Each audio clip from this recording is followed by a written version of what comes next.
Sir मैं मुंबई से आती हूँ सर मुंबई एक कोस्टल सिटी है और अगर उसका किसी तरीके का विस्तार करना है तो या तो हम सी रिक्लेम कर सकते हैं। क्लाइमेट चेंज तो देख ही रहे हैं, उसका प्रभाव क्या हो रहा है केरला में हमने देखा है, तो सी हम रिक्लेम नहीं कर सकते हैं। एक बहुत बड़ा प्रोजेक्ट 2022 में धारावी रीडेवलपमेंट प्रोजेक्ट 2022 में एक पर्टिकुलर इंसान को, इंडस्ट्रियलिस्ट को दिया गया था।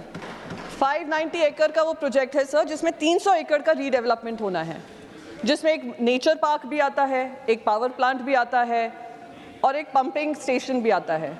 वो पूरा 590 एकड़ टेंडर के अनुसार उनको दे दिया गया था कि उसमें आप ट्रांजिट कैंप्स बना लीजिए, आप उसमें रिहैबिलिटेशन का जो एलिजिबल हैं आप रिहैबिलिटेशन कर लीजिए। टेंडर के अनुसार उनको दे दिया गया। वो जीतने के बाद वो आकर, वो जिनको ये कॉन्ट्रैक्ट दिया गया है, वो आकर कहते हैं हमें और लैंड चाहिए रिहैबिलिटेशन के लिए। उन्होंने 540 एकड़ और मुंबई के मांगे हैं, जो राज्य सरकार उनको फ्री में दे रही है। आप मुझे बताइए, देश के इतिहास में जो भी रीडेवलपमेंट प्रोजेक्ट टेंडर के अनुसार जीते गए हैं, कि आपको 3 गुना लैंड चाहिए, 300 एकड़ का रीडेवलपमेंट है, पर आप मांग कर रहे हैं 1100 एकड़ की।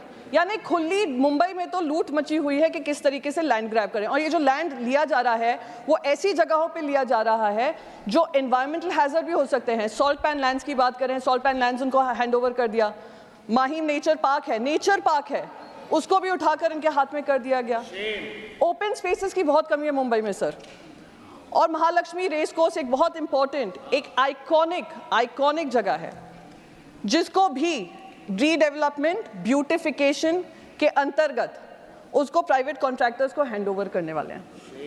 सर दुख इस बात का होता है कि रीडेवलपमेंट, अर्बन हाउसिंग और अर्बन ब्यूटिफिकेशन के आधार पर अनप्लैन्ड डेवलपमेंट हो रहा है, और उसका एक जीता जागता उदाहरण हमारा पार्लियामेंट भी है। आप देखिए, हम वो पुराना पार्लियामेंट छोड़कर आए ये कहकर के पुराना हो गया है, हैंडल नहीं कर पा रहा है कि कितना देश प्रगति किया है, पर उसमें एक भी बार लीकेज की सुनाई नहीं दी। कल तो हमने नेचुरल स्विमिंग पूल भी देखा जहाँ अंदर ही लीकेज हो रहा है।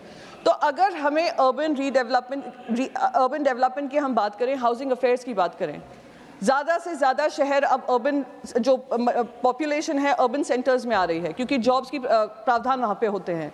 तो we will have to plan our structures in such a way कि वो सिर्फ 20 साल नहीं, 2 साल इनॉग्रेशन के बाद नहीं, एयरपोर्ट्स के जो रूफ्स टूट रहे हैं 1 साल के अंदर अंदर वो ख़राब हो जाते हैं। हमें 20 साल, 25 साल, 100 साल आगे की प्लानिंग करनी होगी, और वो कहीं ना कहीं लैकिंग है, वो इंटेंट लैकिंग है।